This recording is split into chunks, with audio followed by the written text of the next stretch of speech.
Hi friends, ताकिब electro mechanical से आपको welcome करता हूँ। मुझे बहुत सारा ऑब्जर्वेशन मिला है हॉट वर्क की वजह से।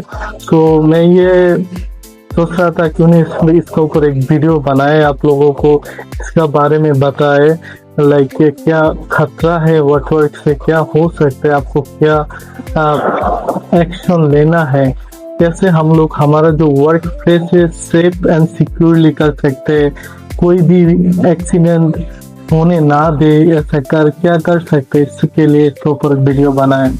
अभी आपको बताए कि हॉट वर्क क्या है, कौन सी चीज जो हम लोग हॉट वर्क का अंदर इंक्लूड कर सकते हैं, जैसे welding, grinding, cutting, soldering and brazing. This kind of work, ये जो काम है ये हॉट वर्क का अंदर आते हैं। सो और सीजन में ये हॉट वर्क जो काम है ये खतरा बन सकता है क्योंकि हम लोग प्रॉपर एक्शन नहीं ले। तो इसके लिए क्या करना है, चलिए बात करते हैं इसके बारे में। पहले आपको हॉट वर्क परमिट का रिक्वेस्ट करना है। आपको हॉट वर्क काम करने से पहले मैं आपको दिखा देता हूँ परमिट में क्या क्या होता है, ये आपका परमिट फिल करने में आसानी हो जाएगा। तो अभी ये देखिए जो हॉट वर्क परमिट है, ये जो आपका जो काम है सुपरवाइजर का काम, जहाँ पर आपका नाम लिखना है, आपका कॉन्टैक्ट नंबर लिखना है, आप कौन सा ऑपरेटर, कौन वेल्डर है और कौन ग्राइंडर है उसका नाम लिखना है, उसका नंबर लिखना है, सिग्नेचर सबको देना पड़ेगा। बाद में फायर वॉचर जो है, फायर वॉचर का नाम और नंबर और सिग्नेचर देना पड़ेगा। इन केस ऑफ इमरजेंसी हम लोग उनके साथ कांटेक्ट कर सकते हैं, इसीलिए देना पड़ेगा। और हॉट वर्क शुरू करने से पहले आपको क्या करना है, हॉट वर्क शुरू करने से पहले आपको करना है हाउस कीपिंग करके जो कॉम्बस्टेबल मटेरियल है वो आप हॉट वर्क एरिया से बाहर निकलना पड़ेगा। ये जरूरी है क्योंकि स्पर्क जाके जब कॉम्बस्टेबल मटेरियल के ऊपर गिरता है तो आग लगने का चांसेस बहुत ज्यादा बढ़ जाता है। तो इसीलिए हाउस कीपिंग करके हॉट वर्क एरिया बनाना है। उसके बाद एरिया जब बन जाएगा तब आपको क्या करना है, आपको फायर ब्लैंकेट से हॉट वर्क एरिया अच्छा से घेराव करके बनाना है। बनाने के बाद आपको फायर एक्सटिंग्विशर लाना है, आपको सेंस एक बकेट भर के सेंस लाना है और एक बकेट में पानी लाना है जो आग बुझाने के लिए जल्दी से काम करते हैं। और हॉट वर्क एरिया में आपको फायर एक्सटिंग्विशर देना है, DCP fire extinguisher, dry chemical powder जो शॉर्ट करके डीसीपी होता है, वो फायर एक्सटिंग्विशर आपको देना है। इन केस स्पर्क से आग लग जाए तो आप इस चीजों से आपको छुपा आग बुझा सकते हैं।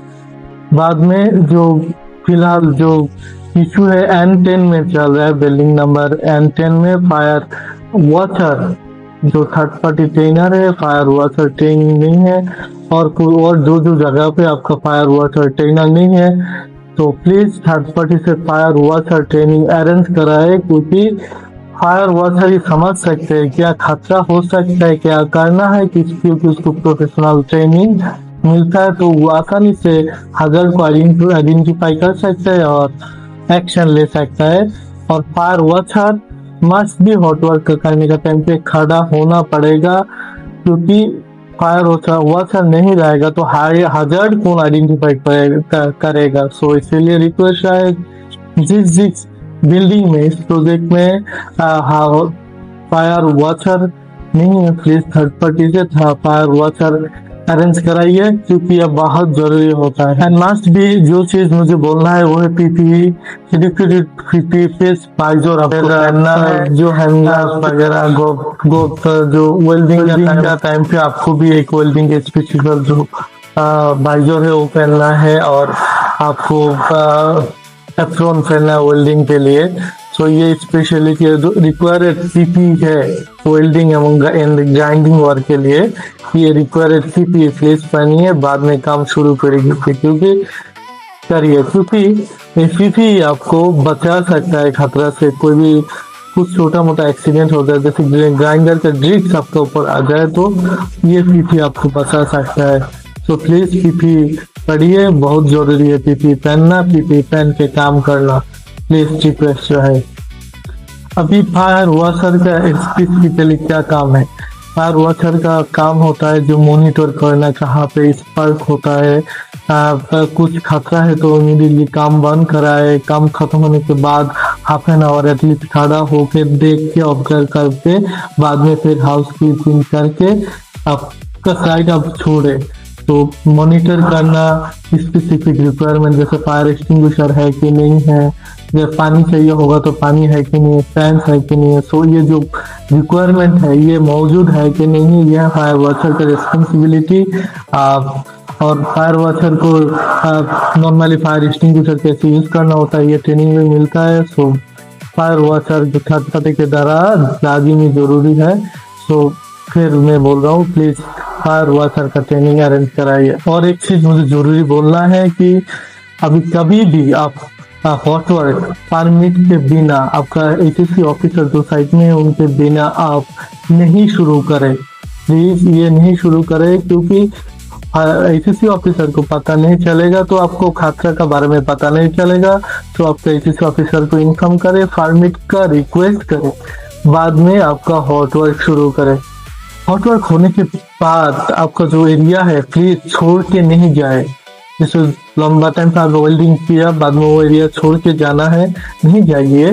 मैंने बोला फायर वॉचर को एटलीस्ट हाफ एन आवर खड़ा होने के बाद फिर आप छोड़िए आपका साइड। और कुछ डिस्कशन जो आपका हॉट वर्क करने का जो टीम है उनके साथ करना है, एक दूसरे को पूछना है आपका फायर एक्सटिंग्विशर कहाँ है, कैसे इस्तेमाल करना है, और इनकेस एनी बैड सिचुएशन आ गए तो उसको रिपोर्ट करना है, किसके ऊपर किसके साथ करना है। इनिशियली आपका रिपोर्ट एचएससी ऑफिसर को बनना होता है, आपका साइट सुपरवाइजर को भी कर सकते हैं। तो in case of bad situation immediately आपका एचएससी ऑफिसर को रिपोर्ट करे। ये खतरा डाल सकते हैं क्योंकि हम लोग इमीडिएट एक्शन ले सकते हैं। और लास्ट में जो रिक्वेस्ट आपको करना है, प्लीज फार्मिंग में क्या क्या रिक्वायरमेंट है वो फुल फिल करे, फायर वॉचर को खड़ा करे, मेंटेन करे सब कुछ जो होता है। तो हमारा जो सबसे इम्पोर्टेंट है fire prevention is very important. Okay, so guys be safe, work safe and always be remember safety is first. Thank you for watching. This is a officer Tafik Electromechanical. Bye, take care.